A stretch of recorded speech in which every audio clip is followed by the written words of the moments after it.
I am Shane Baldacchino. We're back. You like that, Chris? That was kind of like a bit of a dad joke. Hopefully people know where we're going here. Yeah. So I am Shane Baldacchino. We're back here on Summit Live, broadcast on Twitch. And today we are joined by, a very special person here. And I think to discuss one of the most foundational topics on AWS. It may not be, I guess, the coolest, most hip topic. Wait, no, hang on. You're going to dispute that? No, stop right but there. what I'm going to say, it is foundational, it is core to everything we do here at AWS. And cool and exciting. And hip. And hip, yeah. All right, okay. Yes. Well. And the topic is? IAM Essentials, all right. So, we've got a panel of people here today, and I think let's introduce ourselves here. So, starting from right to left, I am Matt Fitzgerald, technical evangelist. I am Becky Weiss. I am a senior principal engineer at AWS, and I work on IAM. Really wish you told me we were going to do this bit. All right, I am Chris Howard. I'm a solutions architect manager here in Sydney. I'm trying to figure out how I can continue the puns of jokes here, but... No, we just need to launch a new AWS service called UR. You are. Oh, there you go. Very cool. So those of you watching, if you have any ideas of AWS services that you would like to see with the name UR, just contact us, let us know. We are watching the Twitch stream. If you've got very tricky IAM questions you want to throw to Becky, send them through. Happy to put them through. So, look, Becky, you've flown halfway across the world to be with us here today. Sure have. Right? Like today. No, like Saturday. I've been here for a while. You've adjusted? I am fully adjusted. I love this place. I've never been to Australia. This is the best place on earth. You've never been to Australia? Never been to Australia. We'll tell you about the drop bears later. Okay, I read about that. I haven't seen any. So look, you've flown halfway across the world. You've come here to talk about the basics of IAM. I've alluded to it that it's pretty important. I think it's fundamental to everything as architects, developers, etc. we do inside AWS. What is IAM and why is it important? Okay. Well, AWS is a platform for builders.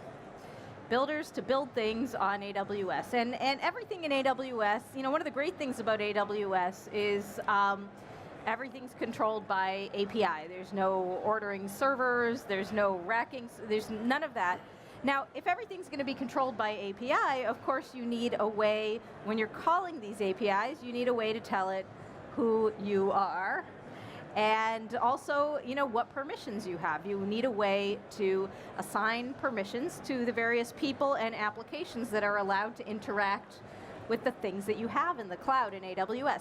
And that is what IAM is. It's pervasive. It's across the entire surface area of AWS. And that's actually why, as you're a developer who's relatively new to AWS, why it's actually one of those things. There's a couple things like this in AWS where it's really worth the investment of however long it takes, maybe a couple of hours, watch some videos, read some documentation about learning how to write these policies in a good least privileged way.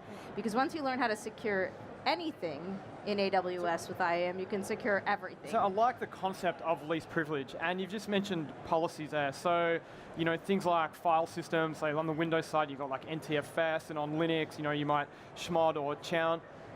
What are the core concepts around IAM? Okay, well, again, the WS in AWS stands for Web Services. So when you're going to... WebSockets, no? What? WebSockets? Bad joke. No, not WebSockets. All right. Web Services. So Web Services means that most everything you do in AWS is controlled with an HTTPS call. And so what these policies are, what the core elements in IAM are, like as you're learning about this, helps to know a little bit of terminology. So everything in IAM, there's actually only a very small number of terms. There's 4 terms, that's all. Principals, that is who is making the call. Could be a role or a user for a human, could be an application with an identity. Actions, what are they trying to do? And actions correspond typically one-to-one with the API calls that you might make against our services. Resource, what are they planning to do it to? And there's a fully qualified name in AWS that call it an ARN, an Amazon resource name. Everything has one of these, and you write those in the policy. And then finally, a rich set of conditions that some conditions that apply across the board, like you can write policies against like the current time. You can write policies against what AWS region you're in. You can write policy. There are a bunch of conditions that apply across all services, and then there are some conditions that apply to specific services, like for example, in EC2, when I'm writing a permission policy for someone who could launch an EC2 instance, maybe I want to be very specific about what subnets, where in their network they can launch the instance. So you can get very specific. Each service supports its own set of conditions that's relevant to the service. But really, once you master these terms, once you sort of see how some of these policies hang together, it's really the same pattern repeated over and over again. And by looking at the documentation in AWS, by looking at the documentation of AWS, you can pretty easily see what you can do with that service and put together a really nice, fine-grained, least privilege policy. I've got a question from the Twitch stream for you. Okay. On what is the worst abuse of IAM you've seen from a customer? Could it be me though? Like sometimes, I might do rather than that fine grain that you just spoke about, I'm guessing star and star. Well, is that a good thing? What? You read my mind. That's the worst abuse.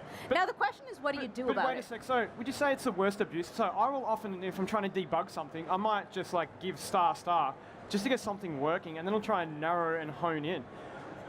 Is that a good thing? Is there a better way? Teach me here. Okay. Teach us here. So, I'll tell you the way I do it. And you got to remember that there's, IAM is both the permission set for both for human users, human identities, and non-human identities like applications. When you're writing a policy for a human entity, we actually have a set of pre-made policies by AWS. They're called managed policies.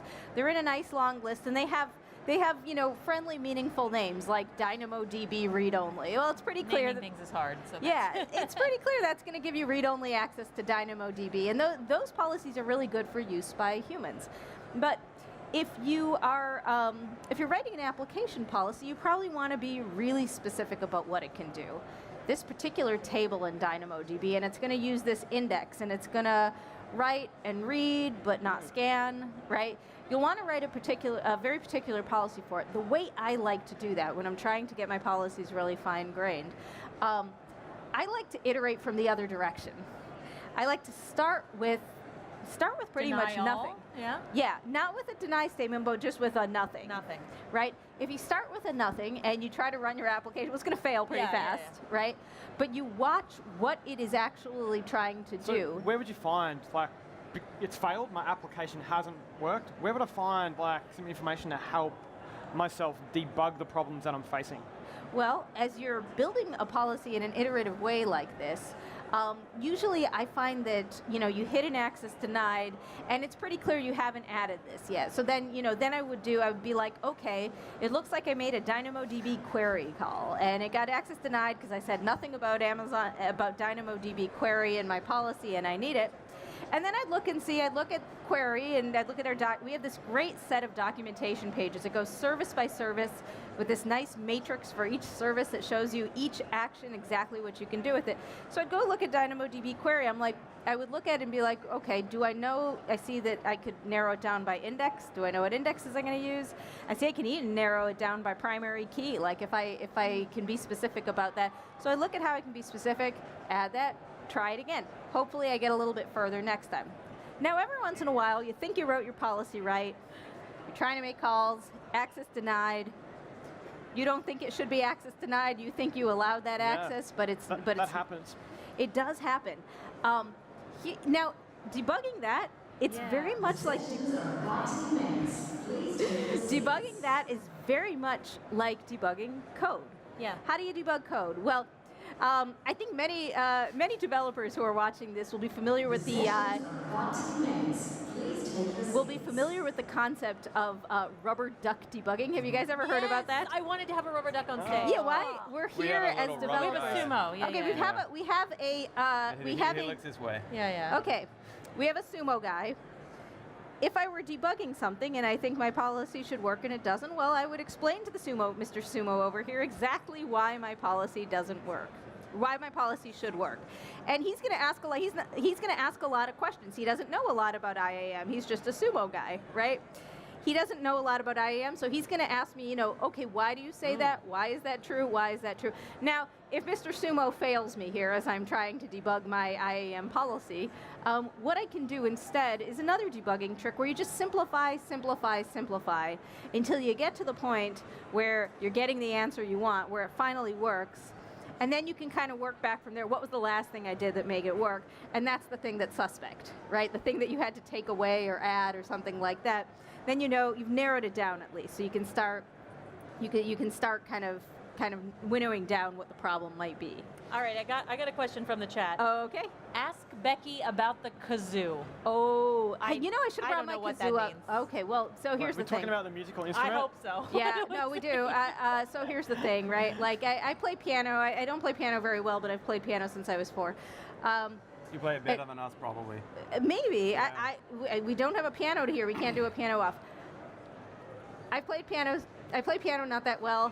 I play kazoo, which it is not even possible to play well. Yeah. But my special talent, I can play piano and kazoo together in counterpoint. There we go. That's Yep. amazing. Yep. So, if this whole software engineering thing isn't working out for me, like, I got a whole nother thing going here. I have a question. Yes. This is my question. So I'm the audience. I'm representing the audience up here. Let's say I'm working with a large distributed system, right? And there's API calls going all over the place, and I want to narrow down and find out, like, let's say something shouldn't have happened, and I want to find out what policy may have. Is there an easy way to dial in and like say, hey, that was the one that triggered, that this policy was the one that allowed this API call to go through? Not per se, but what I would do here, what I would do in this case, you say you have like this complex sea of calls being made, various services against each other. Well, if you know something about like the access that you want to get to, I would say a key AWS service here is CloudTrail. Yes. CloudTrail